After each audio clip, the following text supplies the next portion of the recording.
கர்த்தருடைய வல்லமைக்குள்ள காணப்பட்ட தேவதாசனாகிய தாவீது உணர்ந்தார். அவருடைய அன்பை உணர்ந்தார். அவருடைய பிரசன்னம் அவரை ஆட்கொண்டதை உணர்ந்தார்.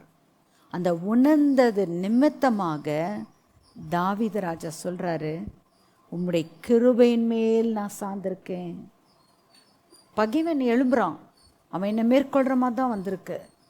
என் சூழ்நிலைகளெல்லாம் எனக்கு விரோதமாக தான் நிற்கிது. என் ஆத்துமா சஞ்சலம் அடைகிறத நான் உணர்றேன். எதுவரைக்கும் மௌனமாக இருக்கிறீர் தேவனே, எனக்கு ஒத்தாசை நீர் அல்லவோ என்று அந்த பேசும்போதே தேவனுடைய மகிமையின் பிரசன்னம் அவரை ஆட்கொள்கிறது. இன்றைக்கு நம்மளுடைய சூழ்நிலையிலையும் நம்ம அதான் செய்யணும். கர்த்தாவே, உம்முடைய கிருபை இருந்தால் போதும், நீங்கள் என் கூட இருந்தால் போதும் ஆண்டவரே. மனுஷர்கள் எல்லா பக்கத்துலையும் என்னை நெருக்கினாலும் என் தேவன் நீர் என்னை தாங்குவீர், என்னை ஏந்துவீர், என்னை சுமந்து இந்த சூழ்நிலை கூட என்னை தொடாதபடிக்கு நீர் என்னை தற்காப்பீர் என்பதை நான் உணர்கிறேன் ஆண்டவரேன்னு சொல்லி அப்படியே அவருடைய மகிமையின் பிரசன்னத்துக்குள்ளே நின்று அவரை ஆராதித்து, அவரை ஸ்தோத்தரித்து, அவரை பாடி, அவரை புகழ்ந்து, என் தேவன் எவ்வளோ நல்லவர். 136 சங்கீதத்தில் சொல்லி, கர்த்தர் நல்லவர், அவர் கிருபை என்றும் உள்ளது. அந்த என்றும் உள்ளதுனாக்கா எந்த சூழ்நிலையிலும் எந்த நேரத்திலும் அவர் கிருபை எனக்கு போதுமானது. வானத்தையும் பூமியும் படைத்த தேவாதி தேவன் என் பட்சத்தில் இருக்கும்போது மனுஷன் எனக்கு என்ன செய்ய முடியும்? உடனே அந்த மைண்டு மாறணும். மனுஷன் என்ன செய்ய முடியும் எனக்கு? அவர் சொல்லிட்டாரே, நீ என் கண்மணின்னு சொல்லிட்டாரே. அப்படி இருக்கும்போது அவன் எப்படி என்னை தொட முடியும்? என் கிட்ட வர முடியாது. தேவதாசனாகிய ரேகான் போங்கே சொல்வார், a fly can never go near a fire. நெருப்பு கிட்ட பூச்சி வர முடியாது, எரிஞ்சிடும். நான் கர்த்தருக்குள் அக்கினியாய் காணப்படும் போது சத்ரு கிட்ட நெருங்க முடியாது. அதை உணர்ந்து கர்த்தர் என் பட்சத்தில் எப்பொழுதும் என்னோடு என்னை தாங்கி நடத்துறதை நான் உணர்ந்து கொண்டே இருக்கணும். அப்போ தான் அந்த வசனம் வரும் எனக்குள்ளேருந்து. என் ஆத்துமா பேசும், உம்முடைய கிருபையின் மேல் சார்ந்திருக்கிறேன் ஆண்டவரே, உம்முடைய தயவு எனக்கு போதும் ஆண்டவரே, உம்முடைய வல்லமை எனக்கு போதும் ஆண்டவரே. அப்போது என் ரட்சிப்பின் தேவனுக்குள் நான் களி கூறுறதுக்கு இந்த சந்தர்ப்பமும் எனக்கு போதுமானதாக இருக்கும். என் தேவனால் கூடாத காரியம் ஒன்றுமில்லை. வானத்தை உண்டாக கடவுதுனாரு, உண்டாயிடுச்சு. இந்த பூமி உண்டாக கடவுதுனாரு, உண்டாயிடுச்சு. சூரியன், சந்திரன், நட்சத்திரங்கள் அவர் வார்த்தையினால் உண்டாக்கப்பட்டது. இந்த பூமியில் நமக்கு வேண்டிய ஆகாரத்துக்கு உண்டான சகல புல் பூண்டுகளும் உண்டாக கடவுதுனாரு, உண்டாயிடுச்சு. அத்தனை வல்லமை உள்ள தேவன் அவர் என்ன சொல்கிறாரு? என் இருதயத்துக்குள் வாச செய்ய எனக்கு இடம் தான் சொல்கிறார். நம்ம அந்த சூழ்நிலையை பார்த்து அவரை துக்கப்படுத்தி நம்ம பேசினோம் என்றால் நமக்குள் அவர் தங்க முடியாது. அது எப்படி ஆகிடும்னா, ஒரு முறுமுறுப்புக்குள்ளே நம்மளை கொண்டு வந்துடுவோம். கர்த்தர் அருவருக்கிறார். நீர் போதும் கர்த்தாவே, இந்த சூழ்நிலையிலும் நீர் போதும் கர்த்தாவே. ஏசப்பா சொல்கிறாரு சீஷர்களுக்கு, காற்றும் கடலும் கொந்தளிச்சு படகு அமிழத்தக்க விதமாக வந்தபோது, ஆண்டவரே நாங்கள் மடிந்து போகிறோமேன்றாங்க. அற்ப விசுவாசிகளே, அற்ப விசுவாசிகளேனார். நம்மளுடைய வாழ்க்கையில் இருக்கிற கொந்தளிப்பு எல்லாவற்றையும் அமிழத்தக்க நமக்குள்ள காணப்பட வேண்டியது விசுவாசம். என் ஏசப்பா எனக்கு போதும், என்னை அவர் நடத்த போகிறார், எனக்கு அவர் போதும். அடுத்த வசனத்தில் I have trusted I have leaned on and been confident. அதாவது உறுதி. அவர் கிருபையும் அவர் தயவு மேலே எனக்கு உறுதியாக நான் நிற்கிறேன். அவருடைய அன்பு, மன இரக்கம் இதனால் காணப்படுறனால நான் என்றென்றைக்கும் அவருக்குள்ள களி கூறுவேன். எப்போ ஒரு மனுஷன் களி கூறுவான்? தனக்கு உண்டானது எல்லாமே தனக்கு எதிர்பார்க்குற காரியங்கள் எல்லாம் காணப்படும் போது சந்தோஷமாக குதிச்சிருப்பாங்க. ஆனால் அவர் அது கிடையாது. தாவீது ராஜா அதுக்காக களி கூறலை. அவர் மேல் நம்பிக்கை, அவரே சார்ந்து கொண்டிருக்கிறனால அது நமக்குள்ள, நம்ம ஆத்துமாக்குள்ள ஒரு நிறைவுக்குள்ளே நம்மளை நடத்தும். என்ன செய்ய முடியும் மனுஷன்? அதுக்காக தான் கர்த்தர் சொல்கிறான், உன் வழியை சிந்தித்து பார். கரெக்டாக தேவன் சொன்னபடி என் வழி காணப்படுமானால் கண்டிப்பாக 100% நம்ம சொல்லலாம் அவர் தான் நம்மளை நடத்துகிறாருன்ட்டு. ஏன்னா மனுஷ தன்னை நம்மளே நினைக்கலாம், நான் கரெக்டாக போகிறேன், நான் கரெக்டுன்னு சொல்லிட்டு. நோ, கர்த்தர் மேல் சார்ந்த ஆவியானவருடைய துணையால் நம்ம நடத்தப்படும் போது அவர் ஏந்துவார், நம்மை சுமப்பார், நம்மளை நடத்துவார், நம்மளை போஷிப்பார். எவ்விதமாக ஏலியாக்கு காகத்தை கொண்டு போஷித்தாரோ, இஸ்ரவேல் ஜனங்க வனாந்திரத்தில் மன்னாவை கொண்டு போஷித்தாரோ, புதிய ஏற்பாட்டில் 5000 புருஷர்கள் சேர்ந்து, அது இல்லாமல் மனைவிகள் பிள்ளைகளெல்லாம் காணப்பட்டார்கள். அந்த இடத்துல அந்த சின்ன பிள்ளையுடைய அப்பத்தையும் 2 மீனையும், 5 அப்பம் 2 மீனை வச்சு 5000 புருஷர்களுக்கு சாப்பிட கொடுத்து மீதியானது 12 கூடைகளை நிரப்பி வைத்தார்னாக்கா அந்த மேத்தமேட்டிக்கல் கேல்குலேஷனே டிஃப்ரெண்ட்டாக இருக்குது. அவரால் என்ன செய்ய முடியாது? அந்த விசுவாச எண்ணத்துக்குள்ளே நம்ம காணப்படுது. அப்போது அந்த வார்த்தையாகிய அவர் மேல் சார்ந்து இருக்குது. ஐ எம் லீனிங் ஆன், அதான் சொல்கிறாரு 5வது வசனம். I am leaning on, I am confident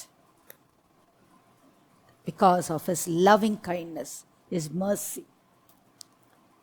அவர் இரக்கம், அவர் தயவு, அவர் கிருபை, அதை உணர்ந்து உணர்ந்து உணர்ந்து தன்னை திடப்படுத்தி கொண்டார். தாவீது தன் தேவனாகிய கர்த்தருக்குள் தன்னை திடப்படுத்தி கொண்டார். இது தேவன் கொடுக்கிற கிருபை, மன தைரியம். அது சும்மா வராது, அப்படியே சொல்லும் போது இல்லை, அது உணரணும். என் ஆத்துமாக்கு நான் அது ஆகாரம். அது தெய்வ வார்த்தை என் ஆத்துமாவை பலப்படுத்துது. துவண்டு போயிருக்கிற நேரத்தில் சத்துவத்தை கொடுத்து என்னை தூக்கி எடுக்குது. கர்த்தர் என் பட்சத்தில் இருக்கிறார், நான் ஜெயிப்பேன். மனுஷர் எனக்கு என்ன செய்ய முடியும்? என் சூழ்நிலைகளை என்னை என்ன செய்ய முடியும்? கர்த்தரை சார்ந்திருக்க முடியும். என் ரட்சிப்பின் தேவனுக்குள் நான் களி கூறுவேன். ரட்சிப்பின் தேவனுக்குள் நான் களி கூறுவேன். 6வது வசனத்தை வாசிங்க.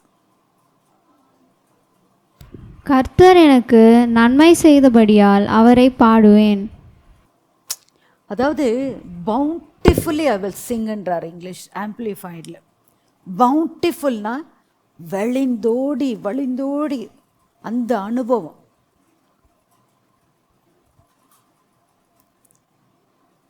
கர்த்தருடைய பிள்ளைகளே, இந்த வேத பகுதி நம்ம வாசிக்கும் போதே என் ஆத்துமா தேவனுக்குள் களி கூறுகிறது. இத்தனை நன்மை எனக்காக செய்தார், எத்தனை நன்மை, சொல்ல முடியாத நன்மைகள். அப்போதான் அந்த வார்த்தை நிறைந்து காணப்படுகிறது. I will rejoice exceedingly because he has dealt with me bountifully. கர்த்தருடைய என் ஆத்துமாவை கர்த்தர் நிறைந்து நிறைந்து அவர் வார்த்தையினாலும் அவருடைய அன்பினாலும் அவர் மகிமையின் பிரசன்னத்தினாலும் நிரப்பும்போது கர்த்தர் என்னை அந்த மாதிரி ஒரு அனுபவத்துக்குள்ள என்னை கொண்டு வருகிறார். வேத வசனத்தை நம்ம வாசிக்கும்போது இந்த காரியங்கள் எனக்காக செய்தாரே என் தேவன், எனக்காக செய்தாரே, என் ஜீவிய காலம் முழுவதும் அவருக்கு நான் பிரியமா நான் நடப்பேன். பாருங்க, ஆதி அப்போஸ்தலர் மீன் பிடிக்கிறவங்க ஒன்றுமில்லாத ஒரு பாமர மக்கள் தான். கர்த்தர் அவர்களை தெரிந்து கொண்டு அவர்களை நடத்தி அவர்களை சீஷராக்கி கர்த்தருடைய வழியில் கொண்டு வரும்போது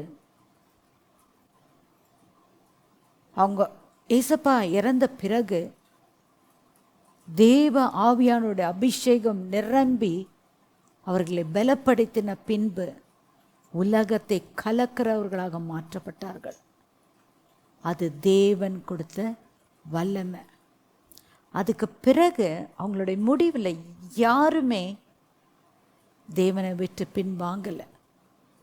கடைசி மூச்சு பரியந்தம் கர்த்தருக்காக ஜீவனுள்ள சாட்சியாக இருந்தாங்க. அதற்கு காரணம் அந்த ஆத்துமாக்குள்ள தெய்வ வசனங்கள் நிறைந்து அவருடைய அன்பு நிறைந்து காணப்பட்டது நிமித்தம்தான். ஜீவனையும் பார்க்கல, இந்த உலகமோ இந்த உலகத்துக்குண்டான எந்த காரியமோ அவர்களை கரைப்படாதபடி காத்து கொண்டார்கள்.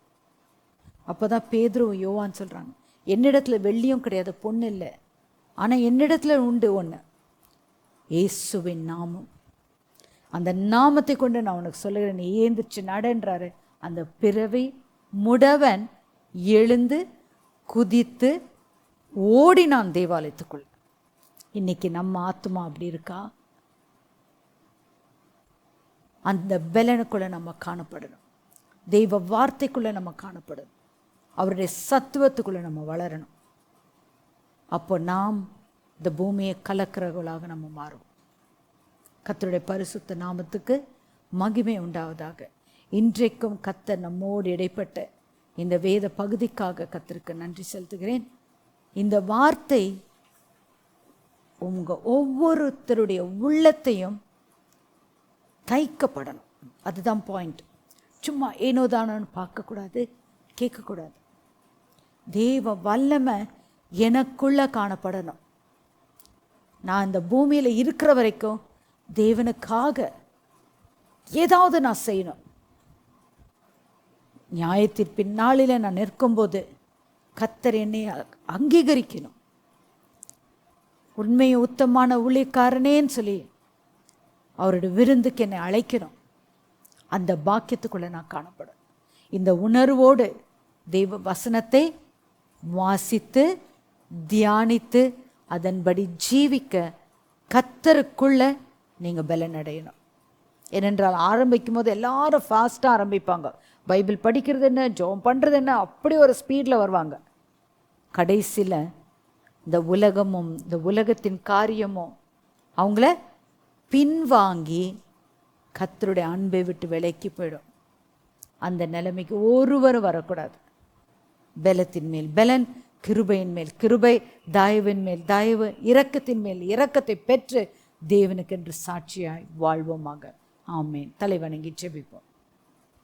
சர்வ வல்லமையுடைய தேவனாகிய கர்த்தாவே, வானத்திலும் பூமியிலும் சகல அதிகாரங்களை விடையா இருக்கிறவரே, அப்பா, இந்த சங்கீதம் 13 சொல்லியிருக்கிறபடியே நாங்களும் எங்களுடைய வாழ்க்கையில் எத்தனையோ நாட்கள் மண்டை நாங்கள் கேட்டிருக்கோம். கர்த்தாவே, எங்கள் ஜெபம் ஏன் கேட்கப்படல, ஏன் மௌனமாக இருக்கீங்கன்ட்டெல்லாம் நாங்கள் கேட்டிருக்கேன். நான் கேட்டிருக்கேன்ப்பா. அதே மாதிரி எத்தனை பேர் கேட்டிருக்காங்கன்னு உமக்கு தெரியும். ஆனால் கர்த்தர் யாவையும் எனக்காக செய்து முடித்ததுக்காக நன்றி என்று உமக்கு நன்றி சொல்ல இந்த நேரத்தை தந்ததுக்காக ஸ்தோத்திரம். இந்த வேத பகுதி எங்களுக்கு கொடுத்து எங்களிடத்தில் பேசின உம்முடைய வார்த்தைக்காக நன்றி ஆண்டவரே. அதன்படி நாங்கள் ஜீவிக்க எங்களுக்கு உதவி செய்யும். இயேசு கிறிஸ்துவின் நாமத்தினாலே வேண்டிக் கொள்கிறேன் நல்ல தகப்பனே.